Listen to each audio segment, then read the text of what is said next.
Good morning, everyone. You are watching the Center for Spiritual Living in Reading Live, Facebook Live, and we welcome you this morning.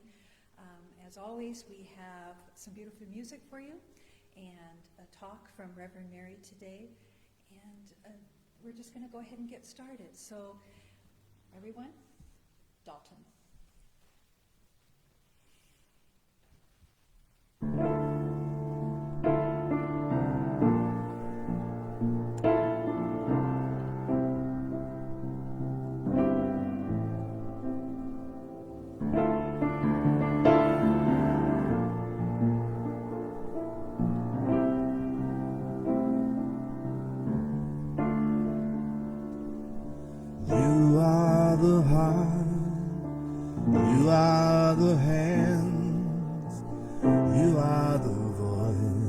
Spirit on earth, and who you are and all you do is a blessing to the world.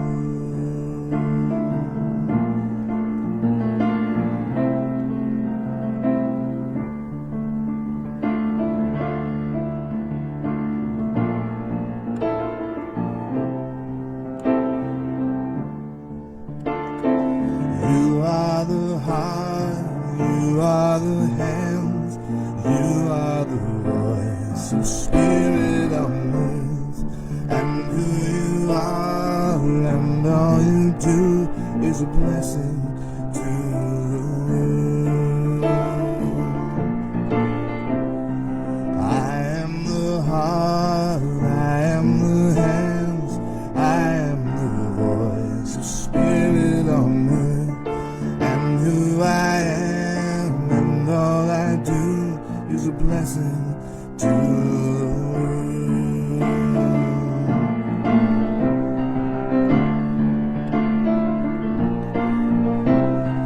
You are the heart, you are the hands, you are the voice of spirit on earth, and who you are and all you do is a blessing to the world. Oh, we are the heart, we are the hands, we are the voice of spirit on earth, and who we are and all we do is a blessing to the world.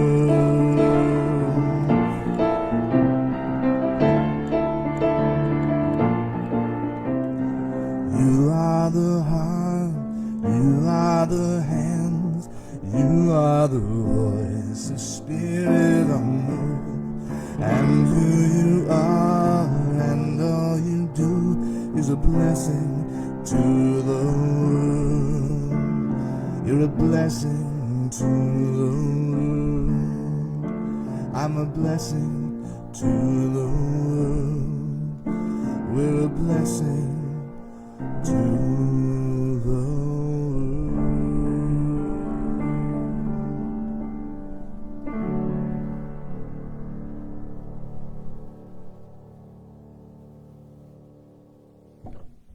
Beautiful song, beautiful way to begin our morning together. I'm Reverend Sue in service to you today, along with Charlie Bourne and Dalton and Damien. And Dr. Reverend Mary will be giving our talk today on the seat of your soul is the topic. So just a brief announcement. We're going to try a little social connection through Zoom today at noon. If you want to be invited to that, please email me at shantiananda@hotmail.com, shantiananda@hotmail.com, and I'll send you the invite. We're just going to try that out and see if we want to say hello to each other in that form. So it's the beginning of May, and we have a whole new series of talks and inspiration for you this month, so we're happy that you're joining us. I'm going to invite Damien forward now to do his reading, then you'll hear the bell, there'll be a prayer, and then we get to hear the wonderful words from Dr. Mary. So, Damien?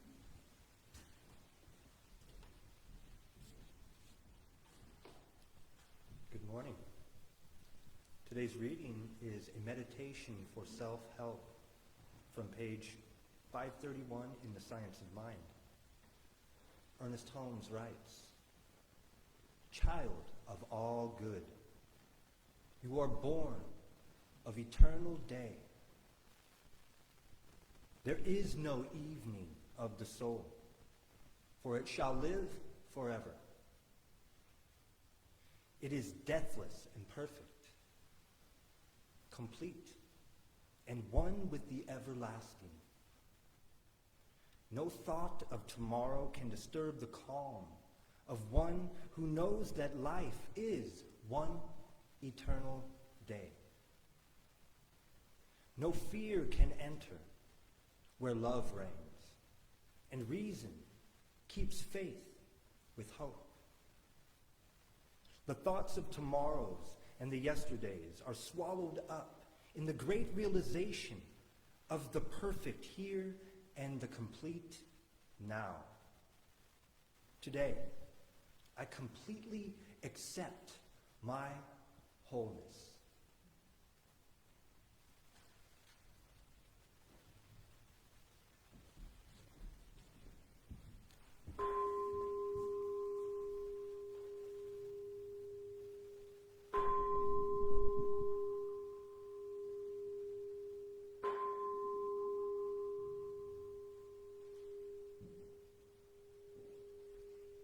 Join with me in this time together, in this way of being.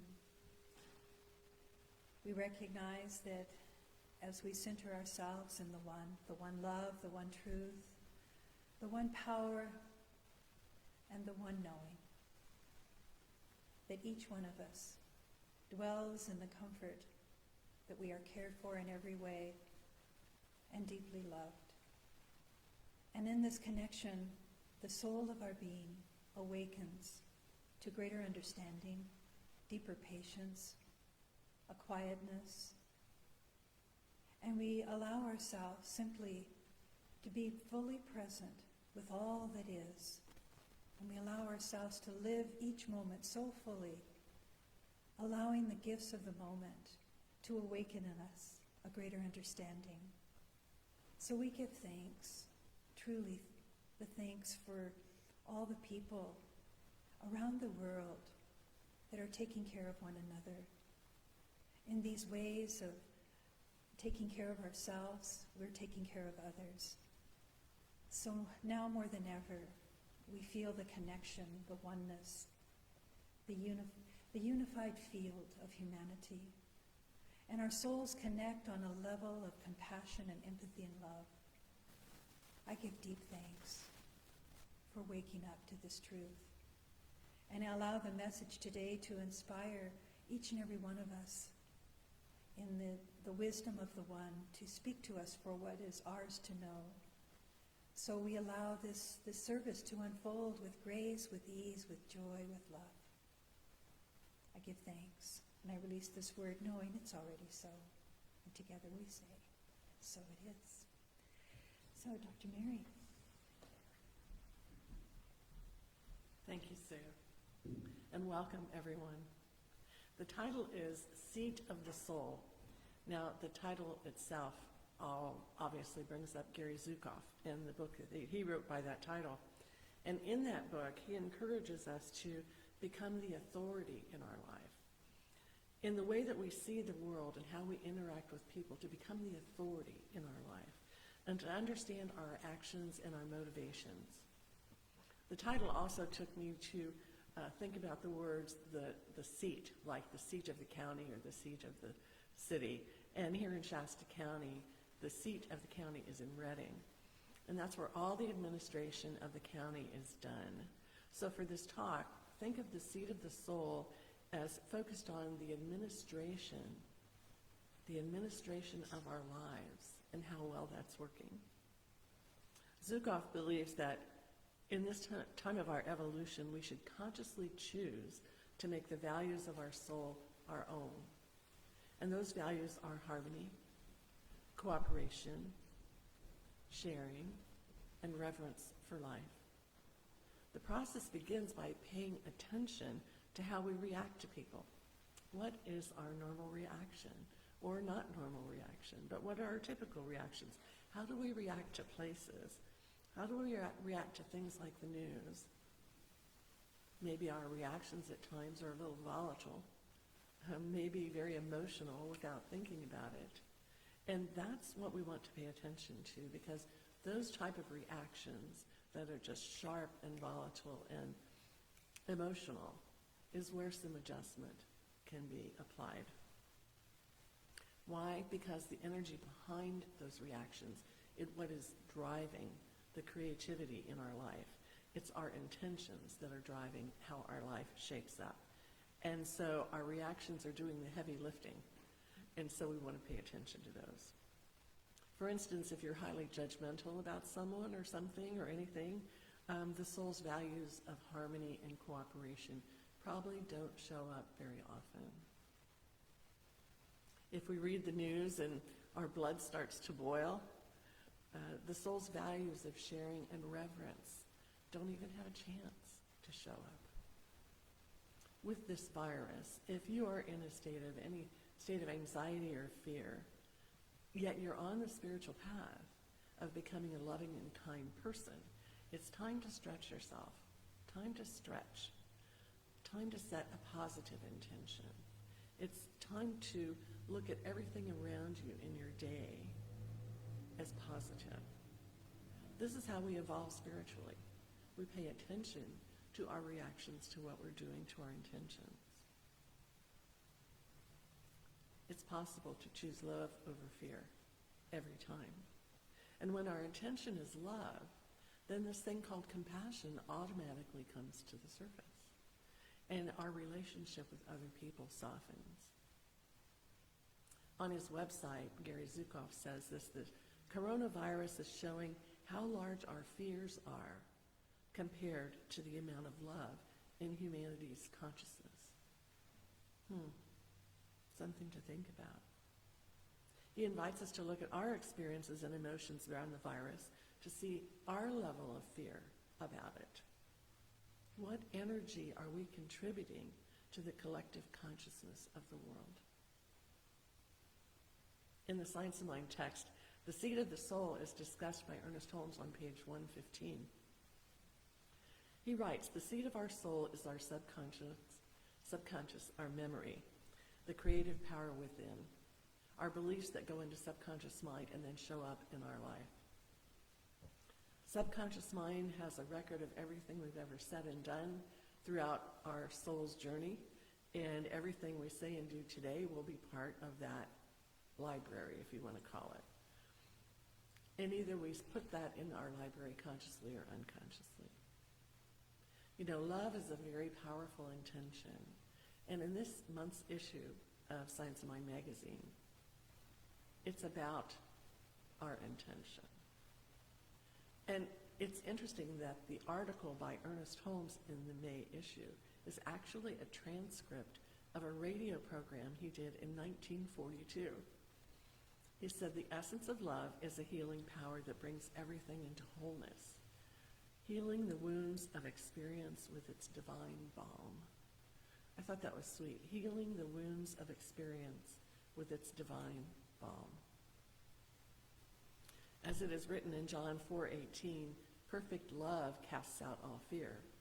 And during this past month, if we've had anxiety or fear about our health, about the world, it's calling us to make an adjustment. But what kind of adjustment? In times like these, it's valuable to step outside of ourselves and look at ourselves and see, what are we believing, saying, doing, experiencing? Where are our emotions? Where are they coming from? Because this person called you, the big Y-O-U, should be living a well-integrated life. Do you have an overwhelming sense of harmony, security, knowing you're worthy and you are worthwhile? These are the questions Holmes asks for living a well-integrated life. And if you say yes, that's exactly what's happening for you.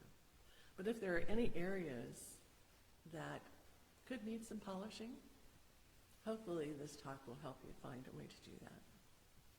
Holmes did a lot of work in studying psychology, and he said a well-integrated life requires well-adjusted people in four main areas. The first is, how well-adjusted are we with ourselves? The second is, how well-adjusted are we with our immediate family and friends? The third is, what is our relationship with society? How well-adjusted are we there? And the fourth is our relationship with the universe. How do we know any of these areas could use an adjustment? Well, in the Encyclopedia Britannica, under the label psychology, it explains this. It explains how we maintain equilibrium in our life among our various needs and wants. When we're out of equilibrium, that's the clue. It's time for an adjustment. When we have a need, how easy is it satisfied? For example, when we're hungry and we go get something to eat, the need of hunger is satisfied with eating something. Obviously, that's a simple example, but food is not always available to a lot of people in the world today. So many lives are being lived out of equilibrium. So let's look at Holmes' four areas for living a well-adjusted life. And the first one is ourselves. Are we experiencing harmony, kindness, reverence? Take a deep look. One of our greatest needs as a human being is to have self-confidence. It's the ability to handle things in life, like this virus. Because as we find confidence in ourselves, it goes back to faith. So if we lack confidence in ourselves, it's connected with lack of faith. And here's what Holmes says. Always, the person who has faith in their own ability accomplishes far more than the one who has no confidence in themselves. Those who have great faith have great power. Faith is an affirmative approach to reality.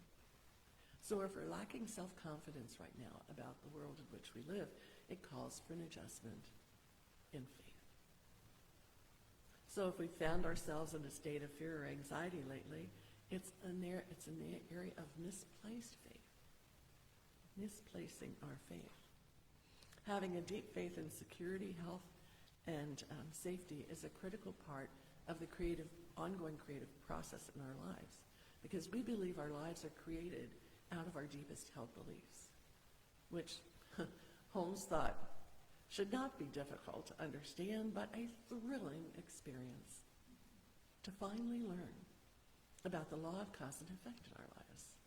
Should not be difficult, but a thrilling experience, because we are the seat of our soul.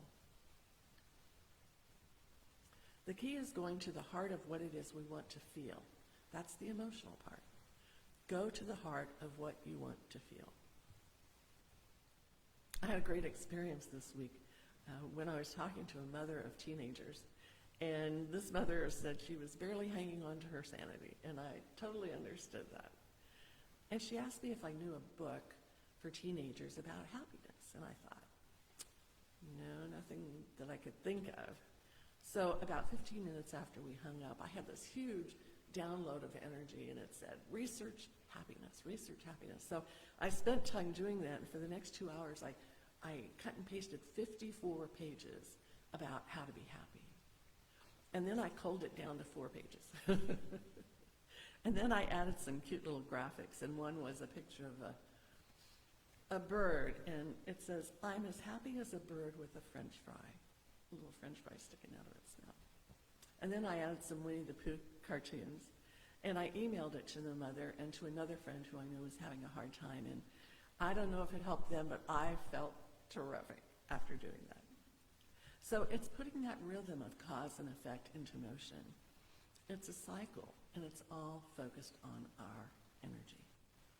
One way to do this is to add more prayer to your life. Our prayer is called Spiritual Mind Treatment, which treats our mind with loving thoughts, the recognition that God is all there is, the recognition that we have been created by the One, the recognition of the energy of what we want to feel, and that this prayer is always returned to us. So we're grateful, and we then release it to the creative energy of the universe. It's really a beautiful process once you learn it. So prayer is a mean to an end. It's a way to invite the universe into the fulfillment of our desire. Our practitioners and ministers here are pretty good at that, pretty good at determining what adjustment might be needed so that you can receive what you want to feel, how you want your life to be. But it requires that you ask. Give us a call, send us an email, sit down with us on the upcoming Sundays when we could all be here together. You know, a few years ago, a middle-aged man told me how frustrated he was that he had not attracted a mate after his wife had died, some 10 years ago. And about that same time, Paul and I were at his house for some reason or another, and I could see immediately what the adjustment needed to be. There was no place in that house that did not have stuff on it. No place. Even the carpet, the chairs, everything, every place had stuff on it. So I suggested a little adjustment. Would be interested in clearing the clutter so that there is space for a mate in his life. A space where someone who walks in would feel, oh, I feel welcome here. I could see myself here. So I suggested he also do a treatment on the qualities he was looking for in a mate. Because when we focus on those qualities, it's an attractive factor. Invite those qualities of a person into this beautiful space you call your home and see what happens.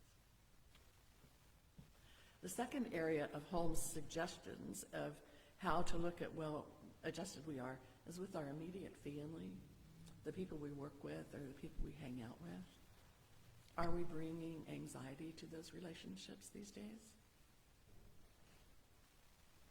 We want to have well-adjusted relationships because our life is in divine relationship to God. That's the main reason why we're here. This infinite intelligence created us to understand itself.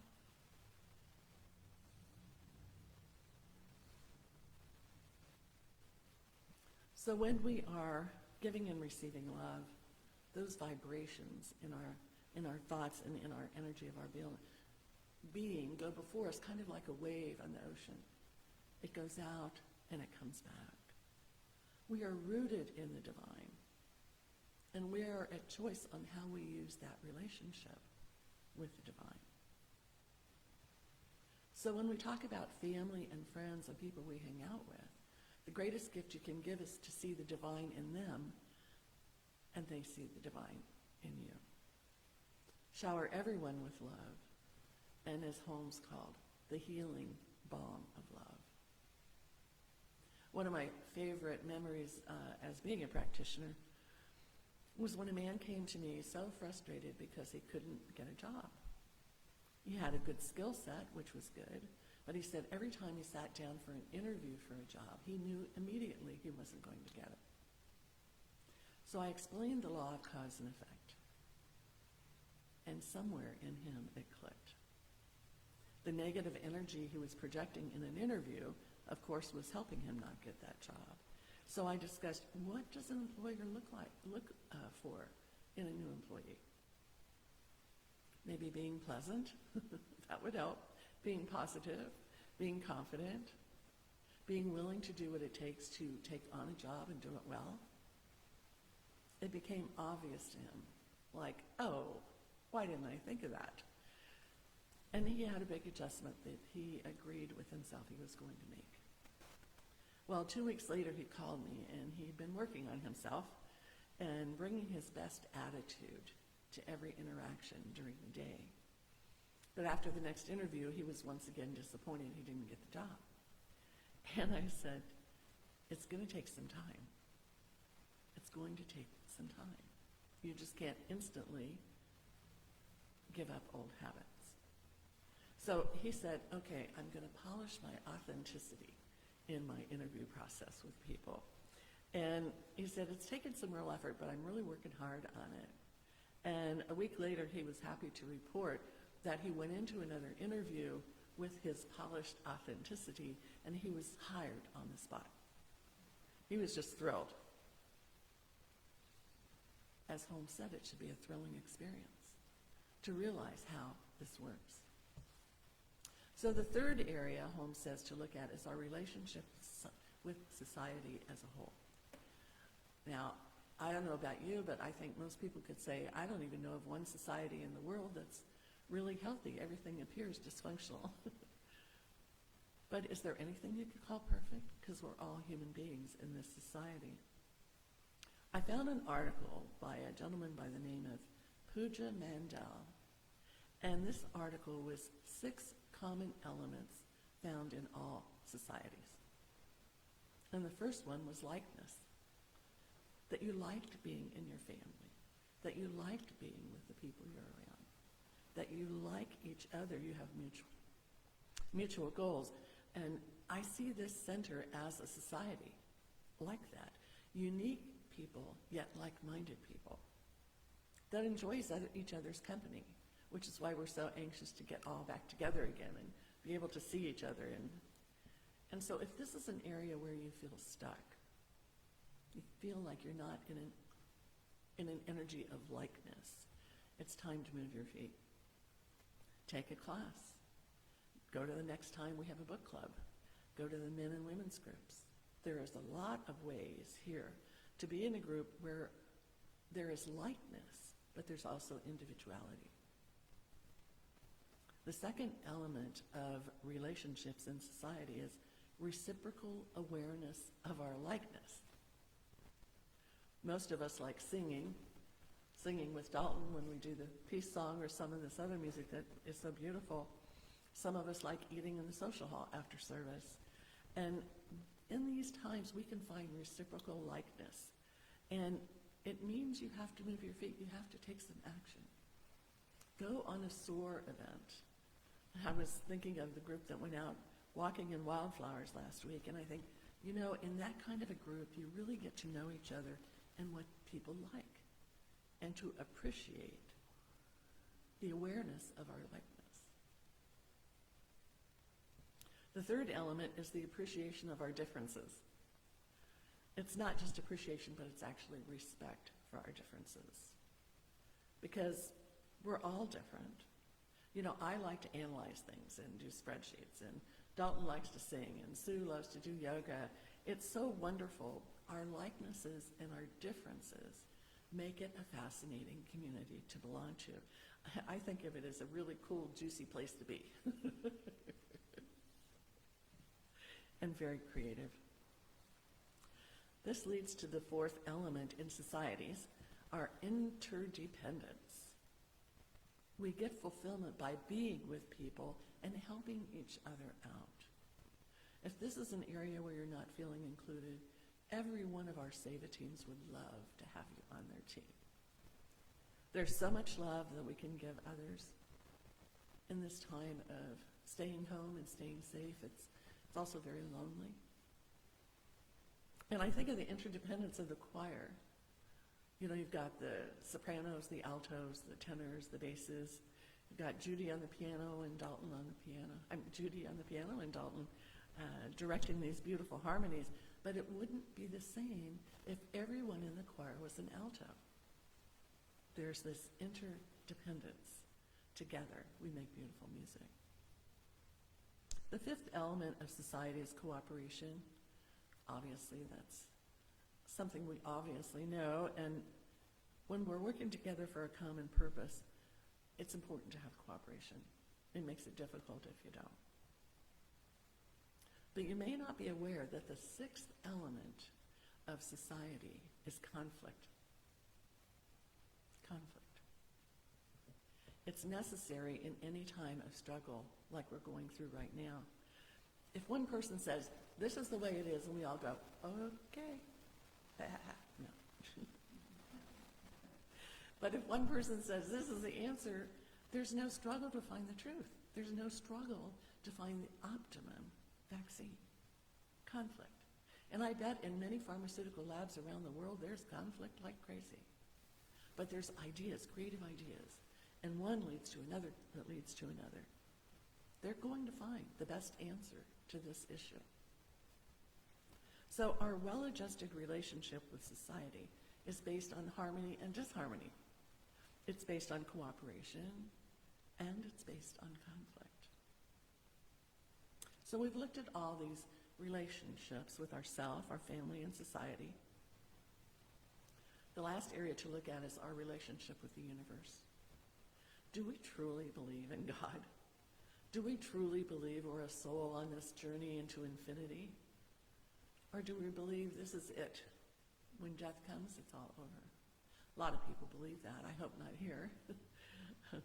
But a large segment of the world's population is struggling with their connection with the universe.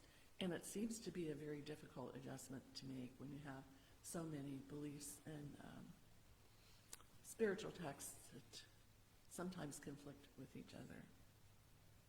But our spiritual philosophy teaches that we are part of God's creation. We are a necessary part of God's creation. And this creation may be a body right now, but our soul goes on into infinity. So if we're afraid of death, the truth is we're not trusting the universe. We're not communing with our soul on this infinite journey. The fear of uncertainty can run very deep, and it's something to take a look at, because when that fear of uncertainty is there, it creates maladjustments to many areas of life. I mean, time after time. I've seen this with some people who have mental health issues or addictive issues, and they go to a crisis center or rehab, and at some point they get released, and very soon they just relapse. The level of maladjustment in their mind and society with their relationships has not been totally healed. And I'll tell you, sometimes it just breaks my heart. I drove down Market Street the other day and saw a couple people who I had worked with for quite a while, and there they were. Anyway, it's their life and it's my life, and I'm doing the best I can. So when we're part of God's creation, we're necessary to it, the big IT, or as Holmes called it, the thing, whatever you want to call it. And when we take time to deepen our faith, we feel something solid at the center of our being. We express this divine relationship with ourselves and others, and through that we gain confidence and trust. In the same issue, May issue of Science of Mind magazine, Dr. David Alexander wrote an article where he wrapped up this idea of making adjustments. He said, do not accept a normal that is not natural.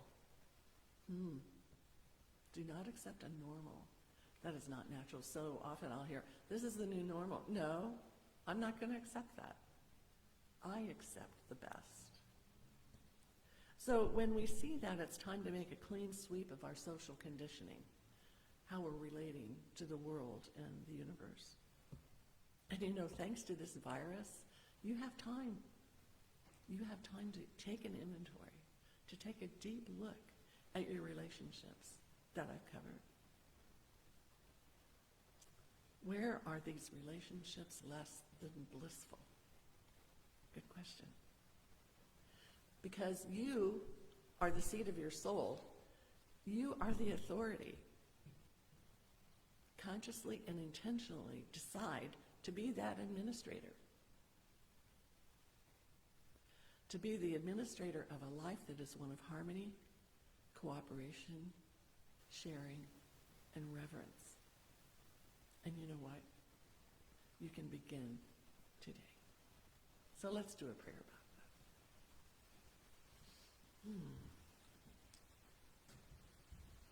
This moment feels so energized. Just energized to realize that this intelligence we call God is everywhere present. And the beautiful keys of the piano, and in the air we're breathing here, and the love that's in this center for everyone who comes and everyone who watches.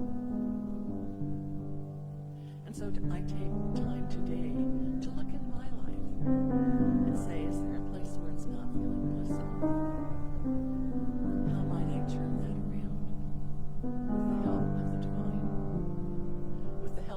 spiritual life treatment without a prayer. And the truth is, I know I can. It's a law. The law of cause and the law of effect. I know I can. I know you can. And so I give great thanks for these truths that are self-evident, that should be this thrilling experience to understand and to use in our life. And now I can relax and let go. I've done what I needed to do today for myself and given you an opportunity to do blissful things for yourself. I accept this is true. And I give great thanks, and so it is. Thank you.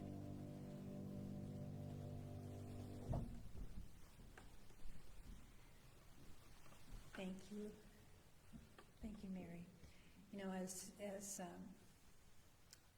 Reverend Mary was talking, there was a quality of her voice that reminded me that in times of struggle, in times of trying to find our way, there is the sound of the mother's voice.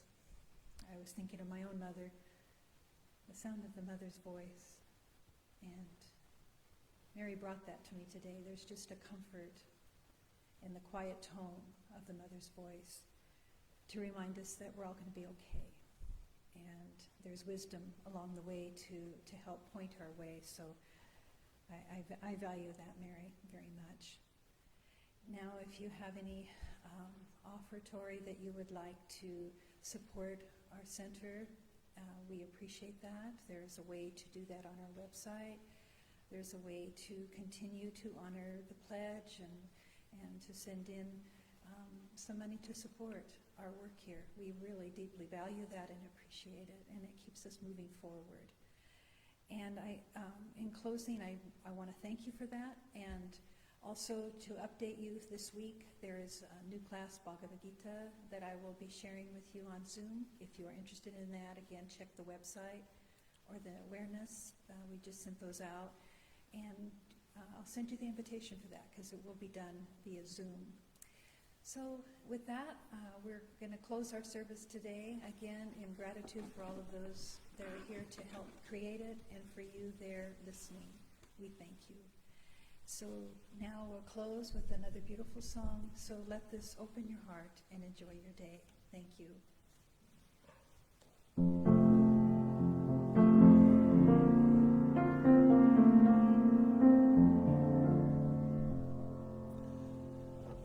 I've mostly done this song with guitar before, so we're going to see how it goes with piano. I have tested it out once or twice. Wherever you are, please feel free to stand on up, stretch yourselves out.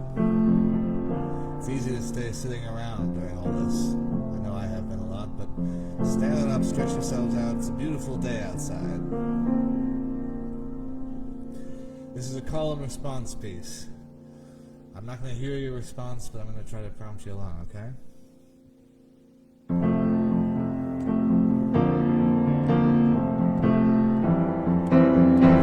May I be happy.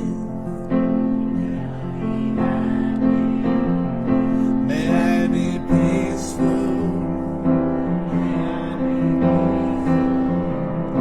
May I be free.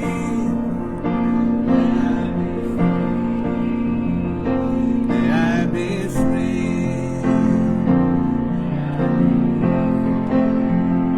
May my friends be happy.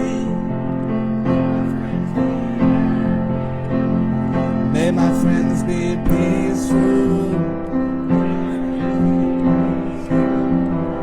May my friends be free. May they be free.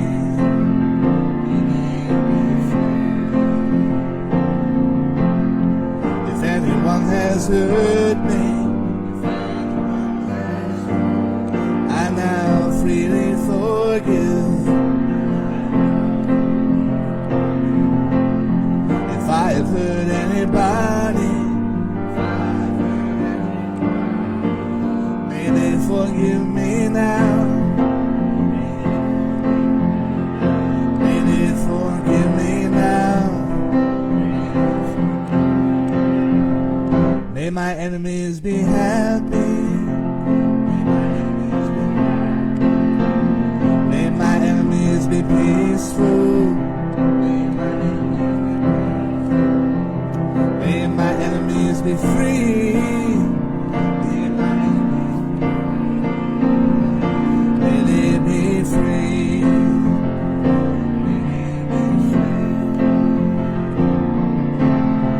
If anyone has hurt me, I now freely forgive. If I have hurt anybody,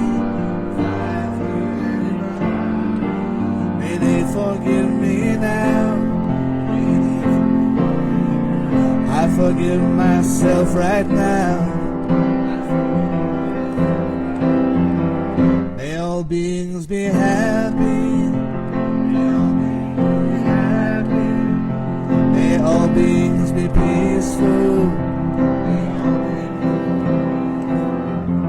May all beings be free. May they be free. May we all be free. May we all be free. May we all be free.